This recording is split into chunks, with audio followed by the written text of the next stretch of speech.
এজন্য বর্তমান ডক্টর ইউনূস সাহেবের প্রধান কাজ হবে পুরা বাংলাদেশে মুসলমানরা যেন রাষ্ট্রীয়ভাবে প্রত্যেকে নামাজ পড়ে, এটা তার প্রধান কাজ।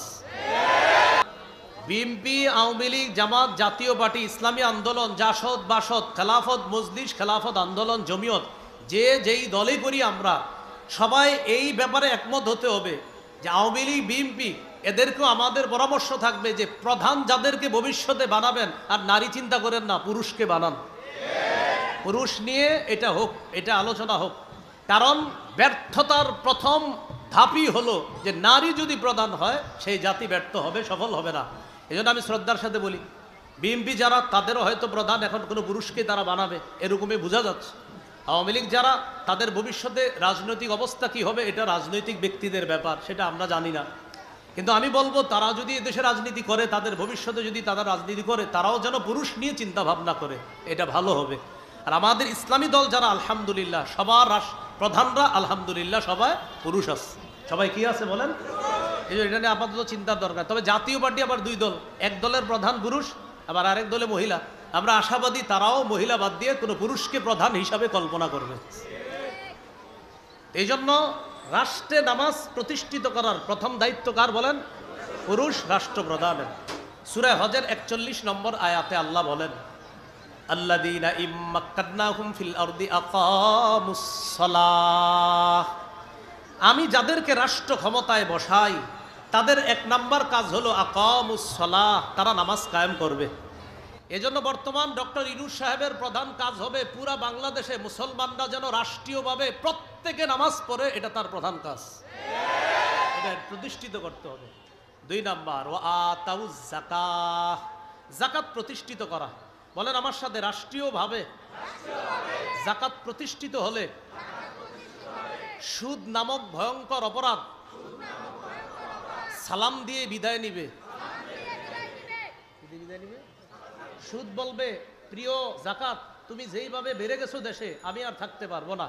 এজন্য যাকাত প্রতিষ্ঠিত হয়ে গেলে সুদ অটোমেটিক বিদায় নিবে। ইসলামী অর্থ ব্যবস্থায় যাকাতকে গুরুত্ব দিয়ে যদি আগাইতে পারে, তাহলে তারা উন্নতির শিখরে বুঝতে পারবে, যার শ্রেষ্ঠ উদাহরণ আফগানিস্তান। এজন্য সুদ এটা মাথায় রাখাই যাবে না। এটা হলো রাষ্ট্রপ্রধানের দুই নাম্বার কাজ, যাকাত রাষ্ট্রীয়ভাবে প্রতিষ্ঠিত করা। তিন নাম্বার, আমারু বিল মারুফ, সৎ কাজের আদেশ করা।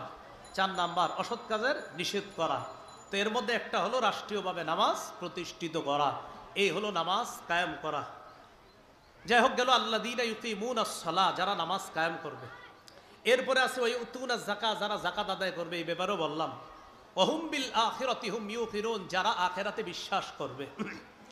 আল্লাহ বলেন তারাই রবের হেদায়েতের উপর আছে, তারাই সফল কাম। পরের আয়াত যেটা আমি তেলাওয়াত করেছিলাম, ওয়া মিনান নাসি মাইয়াশতারি লাহওয়াল হাদিসি লিউদিল্লা আন সাবিলিল্লাহ, এটা মন দিয়ে শুনি। কিছু মানুষ আছে যারা অনর্থক গল্প গান ক্রয় করে নিয়ে আসে অজ্ঞাত বশত, না জেনে মানুষকে আল্লাহর থেকে দূরে সরানোর জন্য। কাফেররাও চুপে চুপে লুকিয়ে লুকিয়ে কোরআন শুনতো, সুবহানাল্লাহ। বেঈমানরা চিন্তা করলো কাফের যারা কোরআন শোনে তাদেরকে কোরআন বিমুখ কিভাবে করা যায়।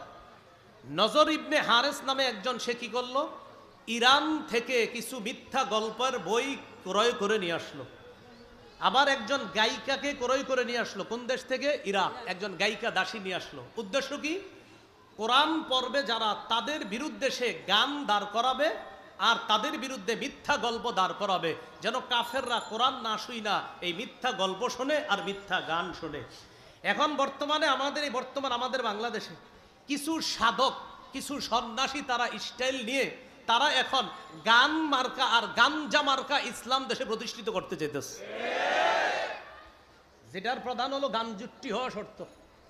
মানে যেটা তাদের ভাবধারা যে না এরকম হওয়া উচিত, এবং বলছে কোরআন কি দলিল, কি বলতেছে কোরআন কি দলিল। তো কি দলিল? গাঞ্জা দলিল।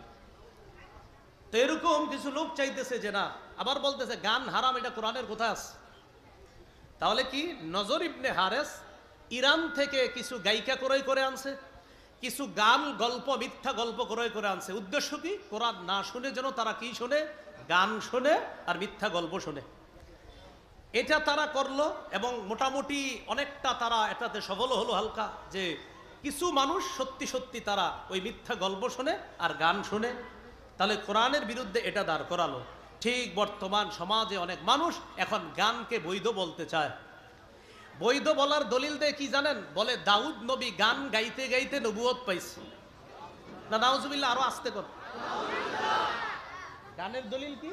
দাউদ নবী গান গাইতে গাইতে নবুয়ত পাইছে। এটা কোনো লিখিত বক্তব্য না, এটা মুখের কথা, ভিডিও আছে। দাউদ নবী গান গাইতে গাইতে কি পাইছে? দলিল নিচে কোত্থেকে জানেন? বুখারীতে মিজমার আছে একটা। এই মিজমার মানে মনে করছে গান। এখানে সহিহ বুখারীর 5048 নম্বর হাদিস। এই হাদিসের মধ্যে আছে রাসূল সাল্লাল্লাহু আলাইহি সাল্লাম তার সাহাবী আবু মুসা রাদিয়াল্লাহু তাআলা আনহুকে বলেন, আবু মুসা, লাকাদ উতিতা মিজমারুম মিন মাজামিরি আলি দাউদ। দাউদ নবীর কণ্ঠস্বর যেমন সুন্দর, তোমাকেও তেমন সুন্দর কণ্ঠ দেওয়া হয়েছে।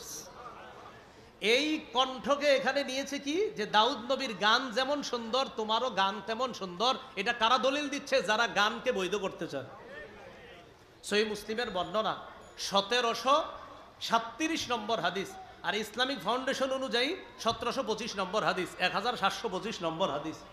এই হাদিসের মধ্যে আছে রাসূল সাল্লাল্লাহু আলাইহি সাল্লাম তার সাহাবী আবু মুসা রাদিয়াল্লাহু তাআলা আনহুকে বলেন, আবু মুসা, আমি গতকালকে রাত্রে তোমার কোরআন তেলাওয়াত শুনলাম। আমি গত রাতে তোমার কোরআন তেলাওয়াত শুনলাম। তুমি যদি জানতে যে আমি তোমার পাশে কোরআন তেলাওয়াত শুনছিলাম, জানো তোমার কোরআন তেলাওয়াত শুনে আমার কি মনে হয়েছে? লাকাদ উতিতা মিজমারুম মিন মাজামিরি আলি দাউদ। দাউদ নবীকে যেমন সুন্দর একটা কণ্ঠ দেওয়া হয়েছে, এটার মাধ্যমে তিনি জাবুর তেলাওয়াত করতেন, তোমাকেও এমন সুন্দর একটা কণ্ঠ দেওয়া হয়েছে। তাহলে উদ্দেশ্য কণ্ঠ না গান? উদ্দেশ্য কণ্ঠ না গান? এই কণ্ঠরে বানাইছে গান। সহিহ বুখারীর বর্ণনা, বলেন কোন কিতাবের? বলেন 5590 নম্বর হাদিস। বলেন নবীজি বলেছেন, আমার উম্মতের মধ্যে একদল মানুষ হবে যারা জিনাকে হালাল মনে করবে, রেশমের পোশাক হালাল মনে করবে, মদ হালাল মনে করবে, বাদ্যযন্ত্র হালাল মনে করবে। রাসূলুল্লাহ সাল্লাল্লাহু আলাইহি সাল্লাম বলেন, লা ইয়াকুনান্না মিন উম্মতি আকওয়াম ইস্তাহিল্লুনাল হিররা ওয়াল হারিরা ওয়াল খামরা ওয়াল